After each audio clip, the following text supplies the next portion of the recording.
우리 잠깐 기도하고 말씀 듣겠습니다.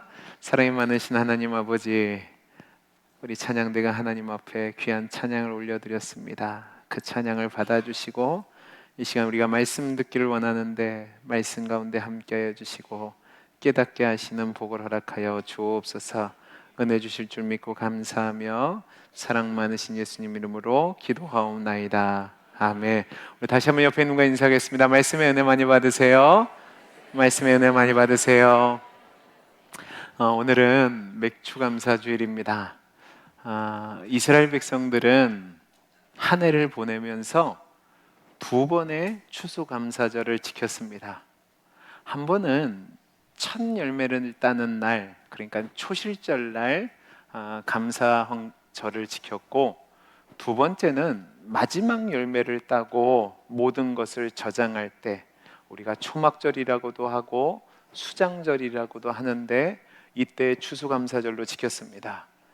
초실절은 보리를 처음 추수하고 하나님께 첫 열매를 드리면서 지키는 절기였는데 달력으로 보면 니산월, 그러니까 1월 16일 날 지켰고, 두 번째 감사절인 수장절, 초막절은 7월에 해당되는 티시리얼 15일부터 7일간 하나님 앞에 감사절기를 지켰습니다. 이렇게 이스라엘 백성들은 하나님의 은혜로 자신들이 추수하고 먹고 살게 된 것에 대해서 감사를 드렸죠. 그런데 이 첫 번째 절기도 그렇고 두 번째 절기도 그렇고 이 절기 가운데 이들에게 있던 것이 있었는데 그게 뭐냐면 기다림이라는 겁니다. 첫 번째 절기 때는 이제 하나님이 그만 비를 내려주셔야지만 보리 추수도 잘하고 또 77절이 지나고 나면 이제 오순절이 오는데 그때 밀을 잘 추수하게 됩니다. 그러니까 이때부터는 비가 내리면 안 됩니다. 비가 안 내려야지만 추수를 잘할 수 있기 때문에 하나님, 비가 내리지 않게 은혜를 주옵소서.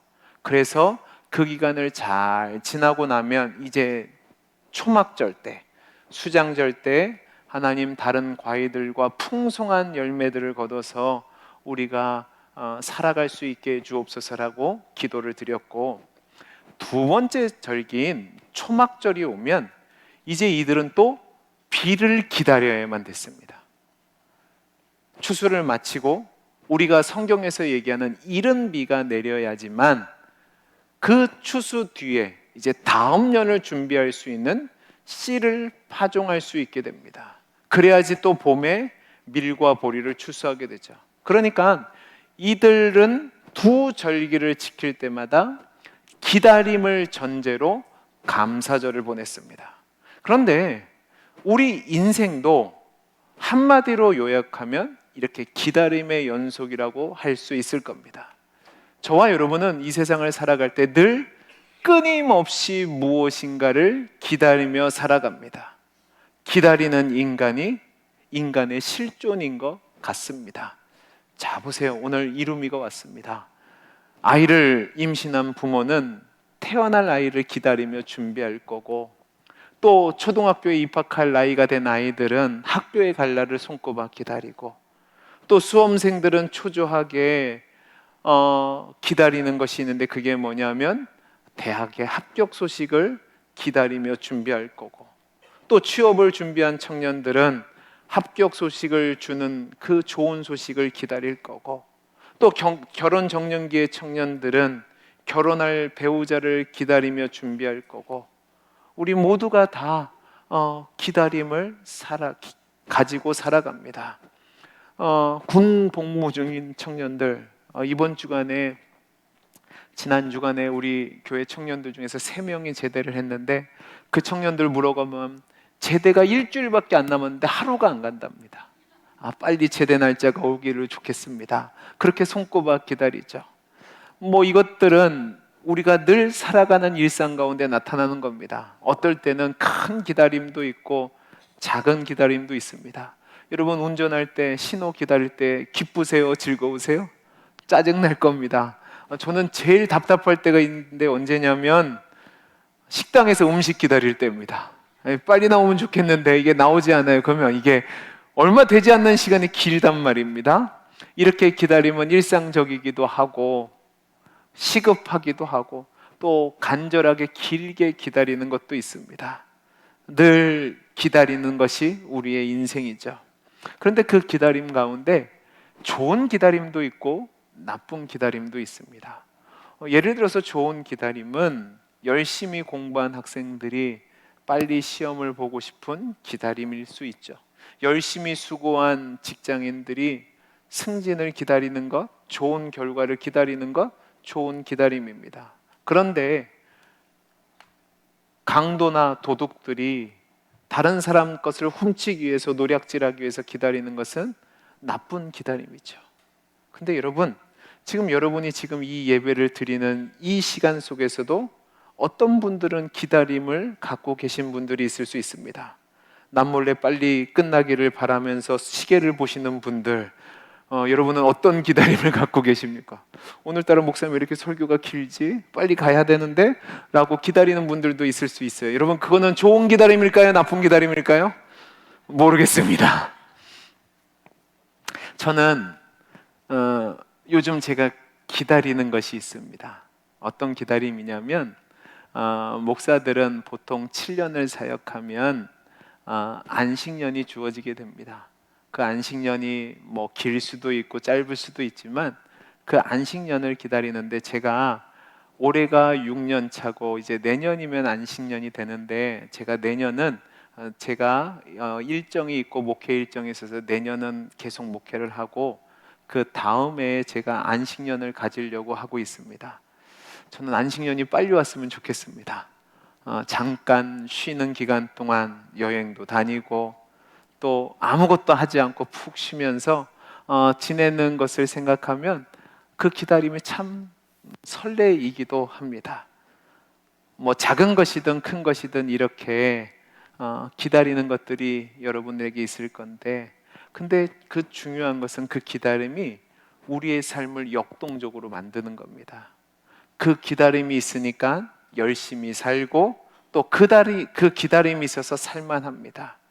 기다림이 있기 때문에 희망이 있고 기다림이 있기 때문에 현실의 어려움을 이겨낼 수 있죠. 이것이 기다림이 주는 혜택입니다. 여러분, 우리에게 늘 어려움만 있다면 그 무슨 삶의 낙이 있겠습니까? 그런데 고진감래라고 이 어려움이 지나고 나면 좋은 것이 올 거라는 기다림이 있으니까 열심히 버티며 살아가는 겁니다. 특별히 치료를 받고 계시는 우리 환자분들을 보면 그 힘들고 지루한 치료의 과정을 견뎌낼 수 있는 것은 그들에게 기다림이 있기 때문입니다. 이것을 지나고 나면 나을 수 있다. 이것을 지나고 나면 좋아질 거라는 그 기대가 있고 기다림이 있어서 어렵고 힘든 수술과 재활의 과정을 견뎌내는 겁니다. 농부도 마찬가지입니다. 여러분, 오늘 본문에도 나왔듯이 농부는 씨앗을 뿌릴 때 눈물로 씨앗을 뿌립니다. 또 밭을 일구고 흙에 비료를 주고 또 씨앗을 뿌린 뒤에는 무더운 날씨에 약을 주고 해충을 잡고 잡초를 뽑습니다. 여러분, 그게 얼마나 힘든 일인지 모릅니다. 근데 왜 그렇게 하냐? 추수 때 기쁨으로 거둘 날을 기다리는 그 기다림 때문에 그 일을 하는 겁니다. 그 기다림이 있기에 현실을 이길 수 있는 힘과 능력이 우리에게 생기는 거죠. 자, 그러면 우리의 인생이 기다리고 기다리며 사는 것인데, 여러분, 우리의 마지막 기다림은 뭐라고 생각하십니까? 태어날 때부터 기다림의 연속이었던 우리의 인생, 좋은 대학 가고 좋은 회사 가고 좋은 배우자를 만나고 그 다음에는 자녀를 낳고 또 그 다음에는 학교를 기다리고 또 그 다음에 그 자녀가 대학을 가고, 그런 다람쥐 쳇바퀴 돌듯 하는 그 삶의 연속 가운데 나타나는 기다림 중에 그 마지막 기다림이 뭐냐는 겁니다. 여러분, 우리가 마지막에 종국에 우리 모두가 다 도달하게 되는 기다림은 무엇일까요? 성경은 그 사실이 무엇인지 아주 정확하게 우리에게 이야기를 해줍니다. 다니엘서 12장 13절 말씀입니다. 우리 같이 한번 읽어보죠. 시작. 너는 가서 마지막을 기다리라. 이는 내가 평안히 쉬다가 끝날 날에는 내 몫을 누릴 것임이라. 여러분, 이 말씀은 하나님이 모든 예언의 말씀을 주신 뒤에 다니엘에게 주신 마지막 말씀입니다. 여러분, 이 다니엘이라는 사람은 유다 왕국의 사람이었는데 바벨론에 의해서 첫 번째 포로로 잡혀갔던 때가 언제냐면 주전 605년경입니다. 이 605년경에 바벨론의 포로로 잡혀갔던 사람인데 보통 이때 이 사람의 나이를 적게 보면 15살 정도, 많게 보면 20살 정도로 봅니다. 자, 그러면 그는 15에서 20살 사이에 바벨론의 포로로 잡혀갔던 사람인데 그 사람이 언제까지 활동을 하냐면 바사, 그러니까 페르시아 왕 고레스 원년, 서기로 얘기하면 주전 539년까지 활동을 합니다. 그리고 나서 다니엘서 10장에서 12장까지의 내용은 다니엘이 마지막으로 예언을 받았는데 이때가 언제냐면 다니엘서 10장 1절을 보면 고레스 왕 3년이라고 되어 있습니다. 그러니까 주전 536년경에 이 예언의 말씀을 듣습니다. 자, 그러면 우리 산수를 해보면 포로로 잡혀간 것이 605년이니까 536년이면 약 69년의 세월이 지난 후입니다. 그러면 이 사람 나이가 대략 몇 살이냐? 85세부터 90살쯤 되는 겁니다. 이때 하나님이 다니엘에게 마지막으로 환상의 예언을 주신 뒤에 하신 말씀이 지금 읽은 말씀인데 그 말씀이 뭐냐? 다니엘아, 내가 이제 곧 죽을 것이다. 그러나 끝날은 다시 일어나게 될 것이고 그때 너에게 돌아올 보상이 있게 될 것이라 라는 말씀이 이 말씀입니다. 이것은 다니엘에게 주신 말씀일 뿐만 아니라 우리 모두에게 주시는 마지막 기다림이 무엇인지 이야기하는 건데 그것은 바로 죽음입니다. 그리고 다니엘서에 따르면 그 죽음으로 끝나는 것이 아니라 죽은 뒤에 바로 다시 일어나서, 그러니까 부활해서 주님으로부터 받는 보상이 있을 거라고 얘기합니다. 이것이 저와 여러분이 이 세상을 살면서 기다리는 마지막 기다림입니다. 그리고 이 마지막 기다림의 모습을 저는 사역을 하면서 많은 장례를 치러봤습니다. 많은 장례를 치르면서 많은 죽음을 앞에 둔 환자들을 만나왔는데요. 여러분, 호스피스 병동이나 요양병원에 가면 이것을 믿는 사람과 믿지 않는 사람의 차이를 명확하게 알 수 있습니다. 죽음 뒤에 부활이 있고 그 부활 뒤에 주님이 주실 상급을 기다리는 분들의 마지막은 얼마나 평온한지 모릅니다. 그런데 이 기다림이 없는 분들의 마지막은 두려움과 고통 가운데 마지막을 보내게 됩니다. 여러분, 이것을 전제해서 신앙과 기다림을 연결해 보면 오늘 제가 맥주감사 주일을 보내는 설교로 이 기다림에 대해서 이야기를 해보려고 하는데 여러분, 오늘 설교 주보를 보시면 설교 제목이 나왔습니다. 우리 제목을 같이 한번 읽어볼까요? 같이 읽어보겠습니다. 시작.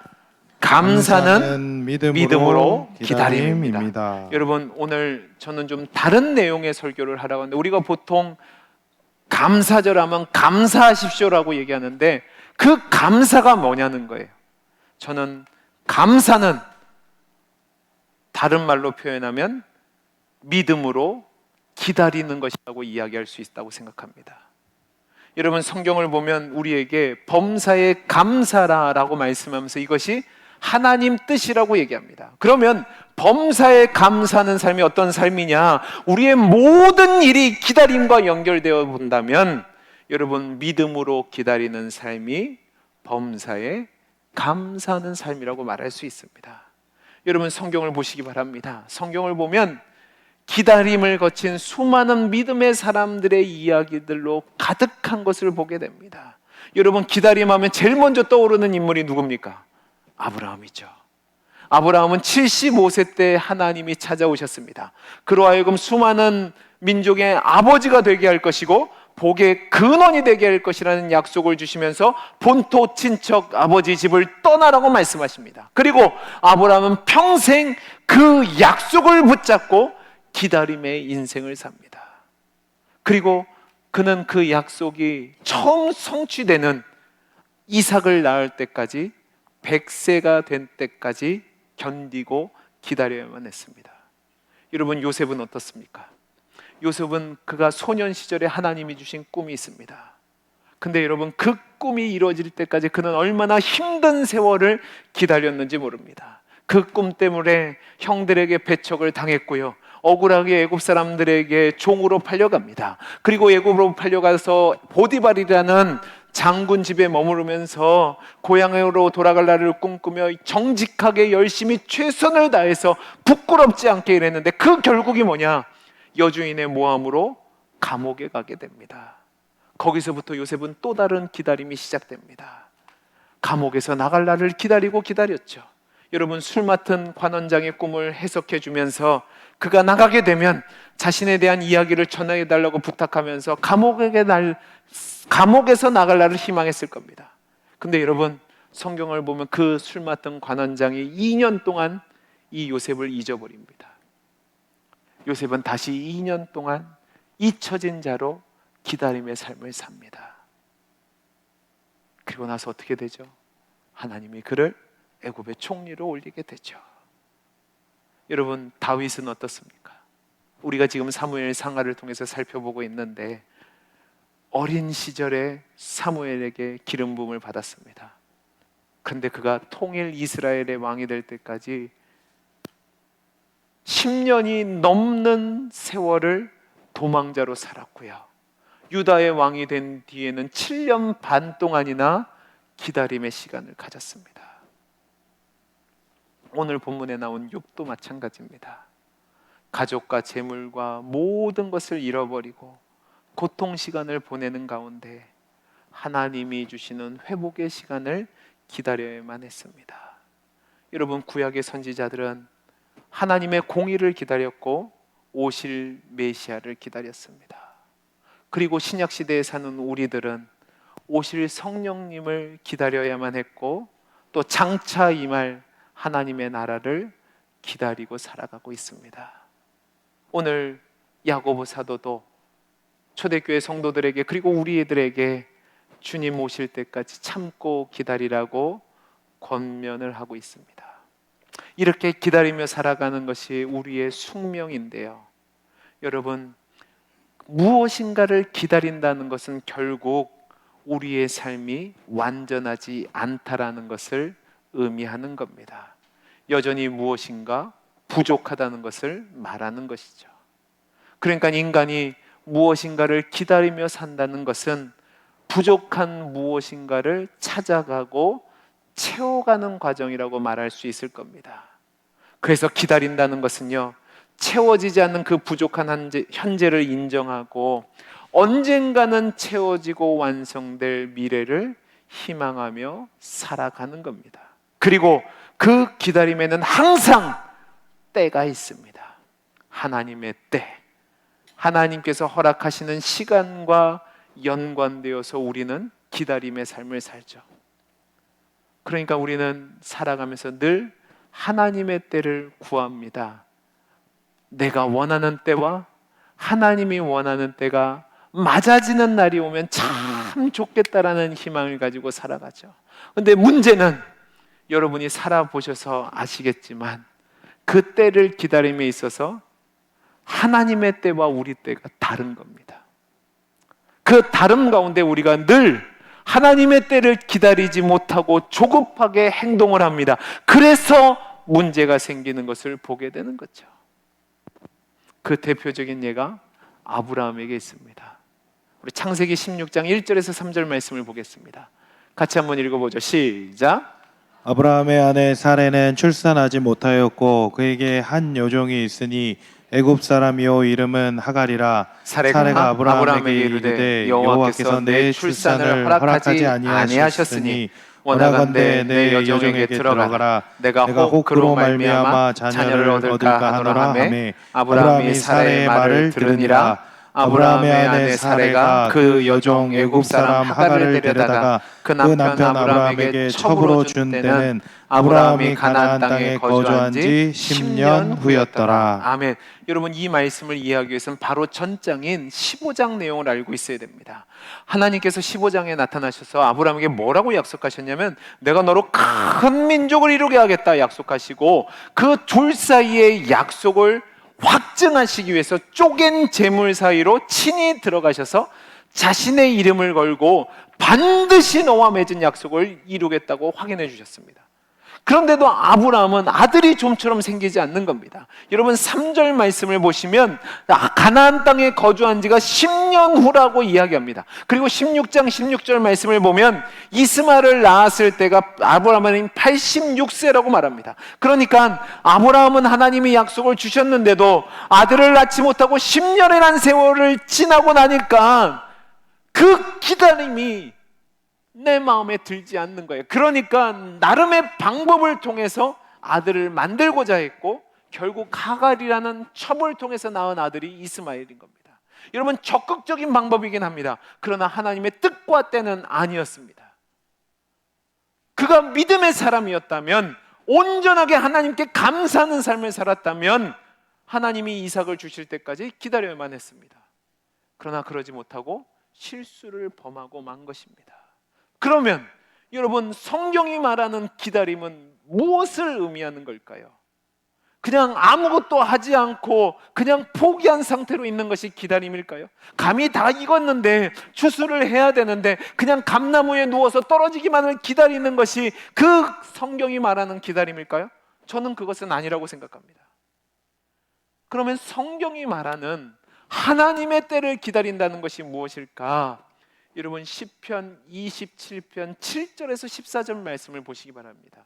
조금 길지만 우리 같이 한번 저랑 여러분들이 한번 한 절씩 교독해 보겠습니다. 여호와여, 내가 소리내어 부르짖을 때에 들으시고 또한 나를 긍휼히 여기사 응답하소서. 너희는 내 얼굴을 찾으라 하실 때에 내가 마음으로 주께 말하되 여호와여 내가 주의 얼굴을 찾으리이다 하였나이다. 주의 얼굴을 내게서 숨기지 마시고 주의 종을 노하여 버리지 마옵소서.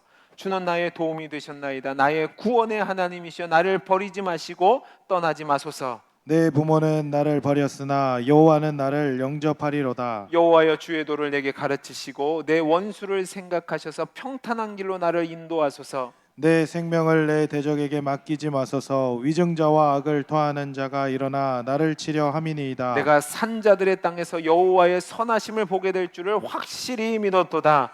너는 여호와를 기다릴지어다. 강하고 담대하며 여호와를 기다릴지어다. 아멘. 여러분, 이 말씀을 보면 시편 기자가 여호와를 기다리라고 말씀합니다. 여호와의 도우심, 여호와의 역사하심, 여호와의 함께하심을 기다리라는 거죠. 그런데 지금 이 사람의 상황이 어떻습니까? 원수들이 자신을 엿보며 죽이려고 하는 절박한 상황입니다. 부모는 자식을 버렸고 대적자들과 위증자들이 악을 토하며 자신을 치려고 하는 상황입니다. 그러나 시인은 그런 절박한 상황 가운데서도 자신이 여호와의 선하심을 보게 될 줄을 확실히 믿었다라고 말하면서 주님을 기다리라고 스스로 되뇌이고 있습니다.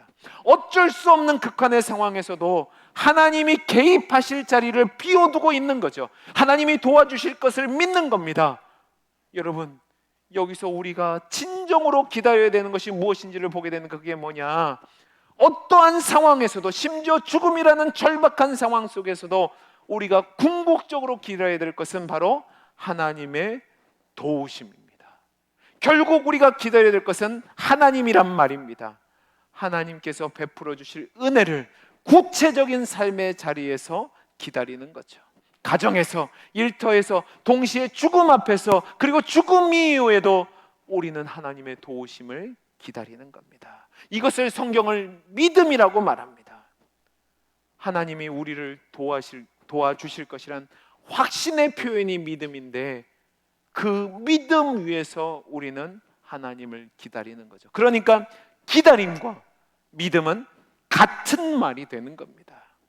문제는 우리가 어떤 때 하나님을 신뢰하고 기다릴 수 있느냐 하는 건데, 감사가 있을 때에만 믿음으로 하나님을 기다릴 수 있습니다.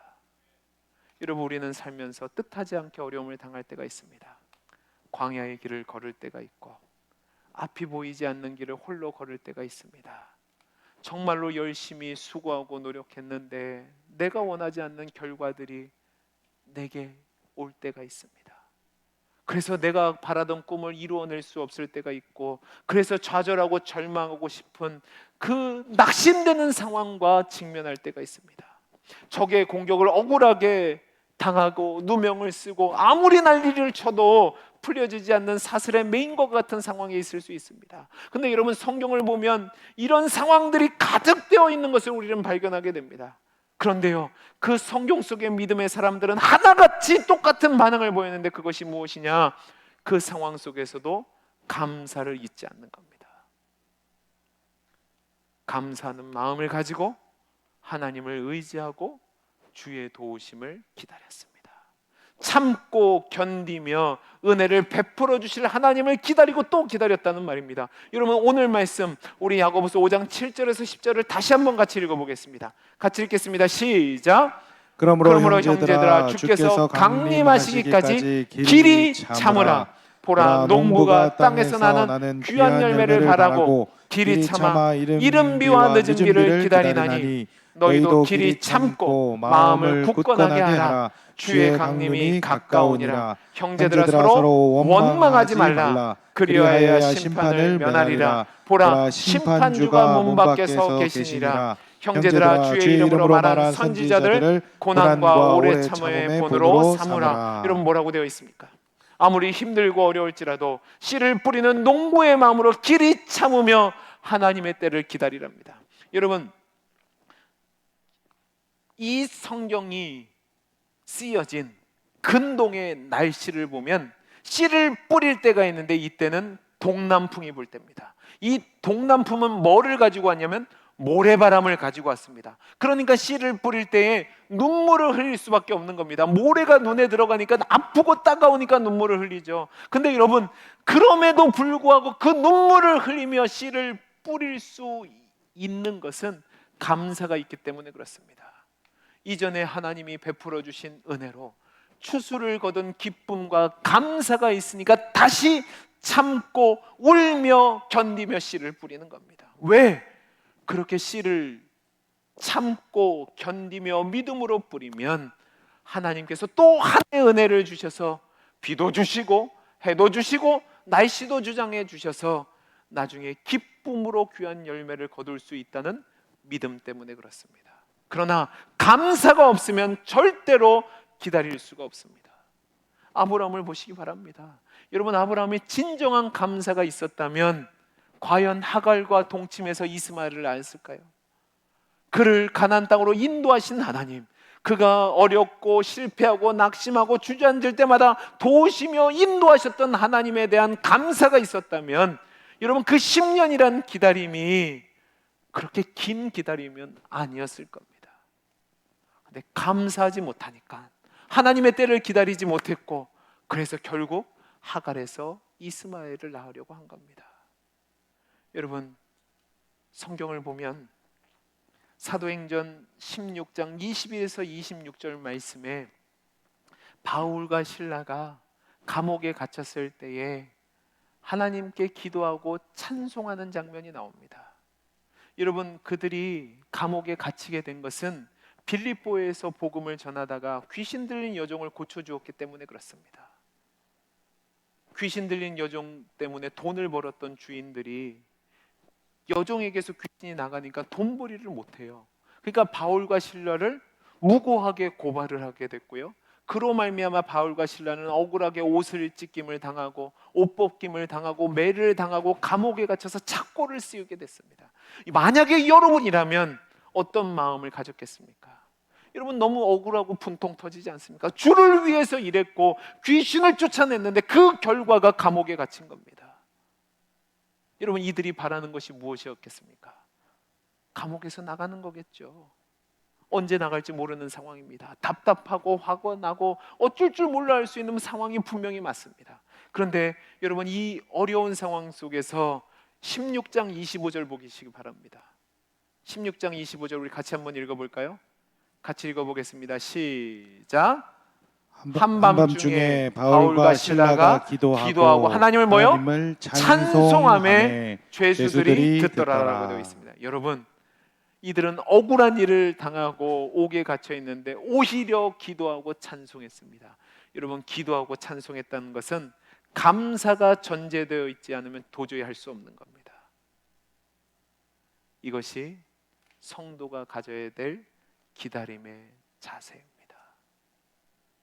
감사함이 전제되어 믿음으로 기다릴 때에 우리가 하나님의 때를 기다릴 수 있는 겁니다.